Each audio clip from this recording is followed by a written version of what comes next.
If you follow food guys on Instagram, then you know that right now this thing that's trending is chicharron with guacamole. So we're gonna make it.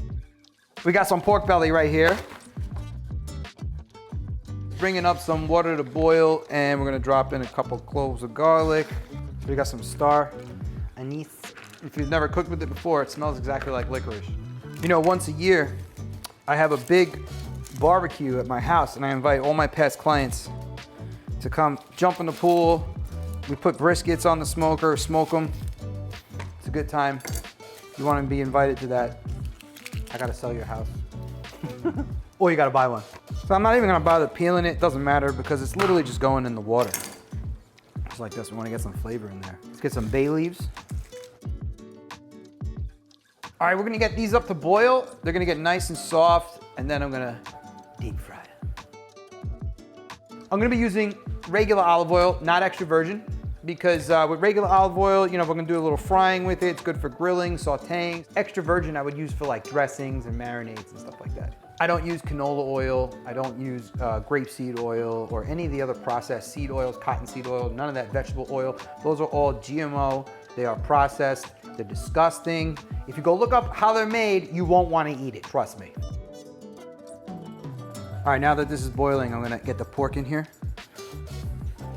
I hope it doesn't overflow and I didn't fill it up too much, because this is a lot of bottled water we're boiling with. All right, let's make some guac. I'm gonna cheat a little bit and use the blender because it's just so much faster. So take the knife, make lines in the guacamole. That way when you take the spoon, just go like this. All ready, ready to go.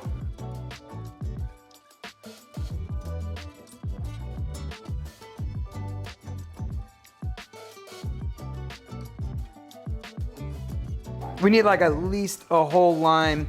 Definitely want to juice up a whole lime, a big one. I got some tomatoes on the vine.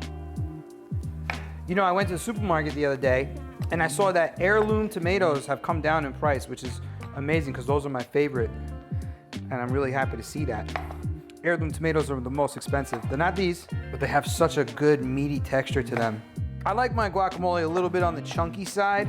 I know some people like it like kind of like fine, but what I'm gonna do is leave the tomatoes a little bit on the larger side, and then I'm gonna get the garlic and the onion really small. I like biting into a nice juicy tomato. So we're gonna dice up some cilantro, throw that into the guac. One of the most important ingredients. So now I'm gonna dice these up just because it's way easier, way faster. I know. I sometimes see all these chefs on social media and they're doing that fancy chopping up of the garlic and the onion and ooh, it looks so pretty. And I'm like, yeah. I got things to do. We gotta work. I am unfortunately not a full-time chef, even though I love to cook. I am a realtor. That means I'm out there, I'm meeting with customers, I'm showing property, I'm hanging out with people, I'm going to networking events, I'm seeing what's on the market. So, gotta save some time somewhere. I know everyone's guacamole is always a little different. There is no one way to make guacamole. Unless the guacamole police come for you, which I seem to have a police officer who checks what I make sometimes. But I'm gonna put a little crushed red pepper into mine, because I like it spicy. Man, that looks good. Just needs a little salt and pepper. So our chicharron is fork tender now, so I'm gonna dump out the water. They're so soft. They are fork soft. You can literally poke right through them. That's how you know we're good for the next step. Some places don't boil it first, which is fine. You don't have to boil it, but I like it to be really soft on the inside and crunchy on the outside, and that's why I'm doing it this way. Now, remember, we want to sell the house. Don't blow it up by putting wet food into hot oil. Obviously, we're gonna get enough oil in here to completely submerge them. And I'm reusing the same pot because obviously it's like the perfect size to get them completely submerged.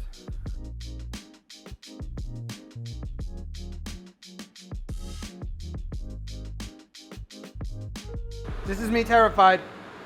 This is me terrified. Yeah, pretty much. We're good.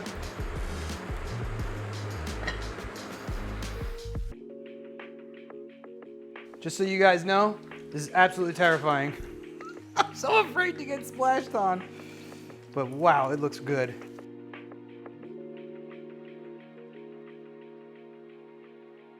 Guys, once those pork rinds got a nice golden color to them, take them out, let them cool for a minute, sprinkle a little bit of salt over it, and dig in. You will not regret it. It's incredible. Listen to that crunch when I bite into it.